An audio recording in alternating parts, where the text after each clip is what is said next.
Sino ang heartbreaker? Ay! Uy. Sino heartbreaker? 1, 2, 3. 1, 2, 3, go! Oh my gosh, bakit lahat sila ikaw agad, Angela? Let me explain po. Hindi po heartbreaker. Ano na po, fake news po yan.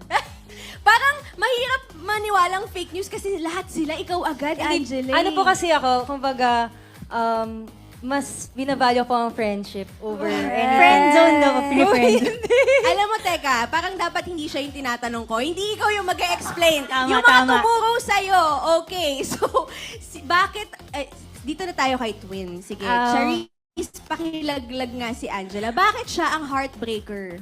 Kasi po si Angela, talaga yun nga po sa sinabi niya, mas minavalue niya po yung friendship. Kasi for her po, parang, ito po yung mas tatagal. Yes! May ginawan pala. Okay. Ito lang siraan magaganap dito, mga bebs.